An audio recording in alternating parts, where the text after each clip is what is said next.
Hello everyone, welcome to how to circuit bend children's digital camera, a comprehensive tutorial made by me.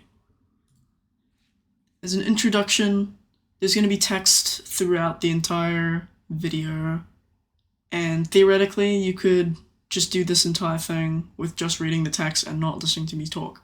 But I will be speaking, and if you want to listen to me talk while reading, then feel free to do whatever you want, mute me. Anyways, this video should give you everything you need to know to do this yourself with a little camera.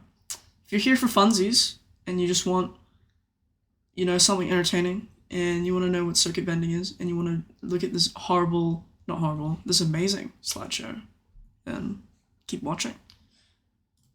What is circuit bending?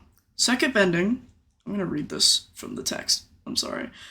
Circuit bending is the art of creatively modifying electronic devices to make them do things they weren't intended to do, such as generating glitchy visuals or unpredictable sounds.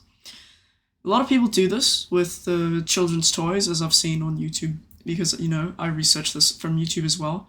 I'm just kind of putting everything into, a comprehensive guide, because I had to do some trials and tribulations and a lot of research to do this and whatnot, and experimenting. But today I'll show you how to do it with a children's digital camera to get interesting photos, because we love interesting photos. And we love to be special and different from other people. So if you want to do this to look really edgy, it helps, I swear, maybe. Or you just seem nerdy, but it's okay. We like nerds. Step 1, get a camera. I got my one off of Amazon for about 30 total New Zealand dollars with $8 shipping. So in US dollars, that's 12 US dollars. Wherever you're from, do currency conversion. But in US dollars, it's about $12, and I don't know, whatever shipping would be for that. Pretty inexpensive, especially for a fully working camera. But you can do this with probably any children's camera. They're probably all similar. And just make sure it's battery powered or has a small, rechargeable battery. So, you don't get electrocuted or anything. And if in general with circuit bending, just don't do it with anything that's plugged into the wall, because then that's not going to be fun to have wall electricity going through your body. Step 2, open camera. So get a screwdriver that fits. Please hopefully have a toolbox somewhere. Otherwise, maybe buy a toolbox. Or just find a knife or something, or metal that can unlock the screws, but good luck. And then, just ignore the kind of alterations I've made in the images there. But when you open it, the camera part will be attached to the other side of the plastic, so unscrew that as well. And then you'll just have it dangling, and then the inside of it looks like, the right image there at the bottom of the screen. And so, as you can see, I've already, that was the previous bend I did, whatnot. Okay, so once you've opened the camera, disassemble it inside. Unscrew, when I say that, I just mean unscrew the circuit from the plastic, and then after you do that, you want to kind of take it out. You might have to take the SIM card out because it might stop you, but you pull the circuit out, and then you use the part over here that's attached to the screen with a little wire that looks like that. I don't know what it's called. And use that as a hinge. So don't pull that off, but pull it from the side. And then this is the fully upside down, the end is you want to look like this in the end. So after you do that, you flip it out, and then you just flip the entire thing over to create this. So what you'll be left with initially will be this upside down. So back of the screen will be showing.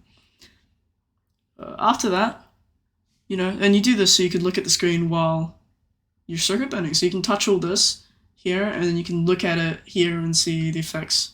And you just press the buttons. Wait, is there a better image here, maybe.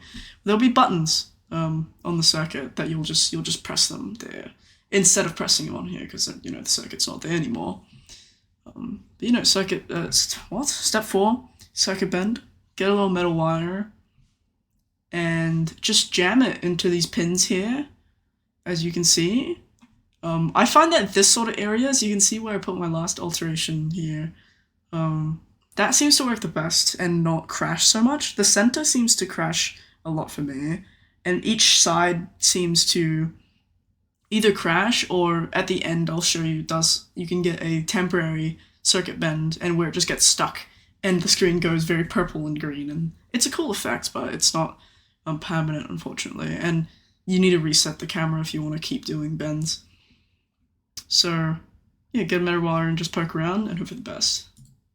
Step 4 again, that's great. I think I forgot to change that. Well, rip. Screen might turn off to save battery, or you just crash it. In that case, just turn it back on again. On the other side of this, this is a shutter button there. So you'll press that to you'll get the instructions on how to use the camera. So you just need to press the buttons from the circuit board, not from the outside. And yeah, so you just turn it back on again in those cases. But sometimes you'll get a permanent crash and it won't turn on again. And the way you know when that's happening is there's a blue light in the front that, flickers or turns on and briefly whenever you turn on the camera and whatnot. If that is just staying on and the camera won't turn on, that's probably a sign you got this crash. You're gonna have to hard reboot it.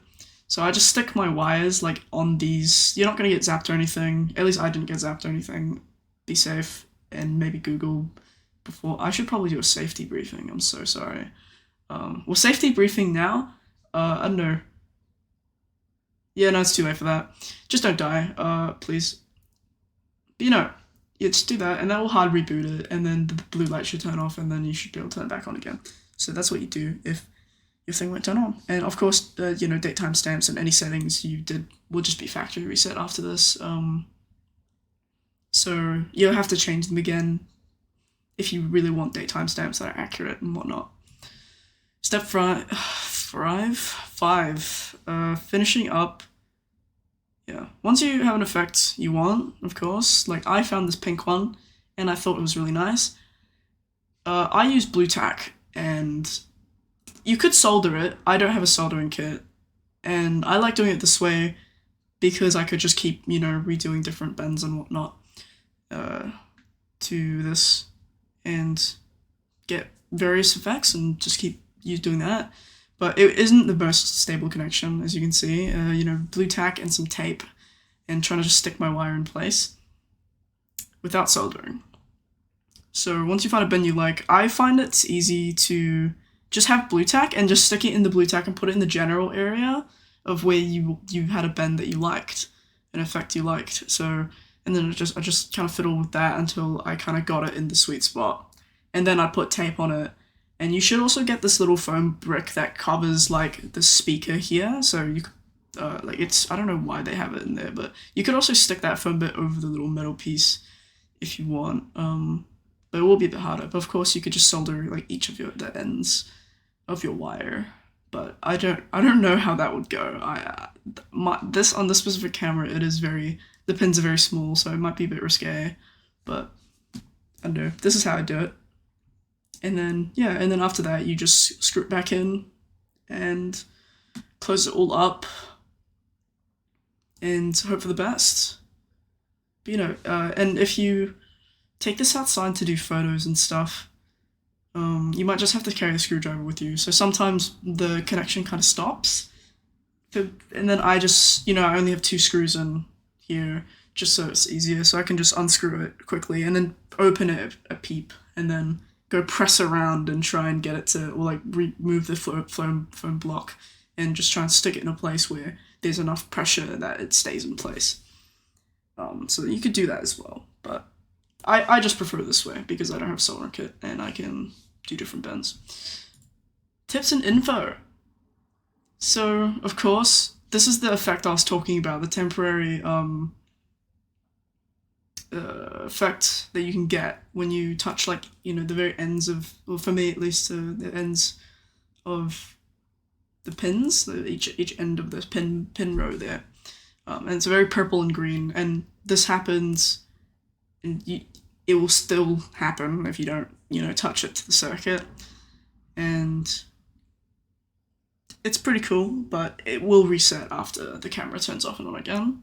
And up here, of course, you know, some parts of the pin rows are more, the pin row is more prone to crashing. And it just depends. For me, the center and each of the sides tend to be prone to crashing. But yeah, just remember, you know, what kind of area tends to crash and what doesn't, and we'll probably be all good. And of course, thanks for watching. I hope this helps. I hope you have a lovely day. Toodles.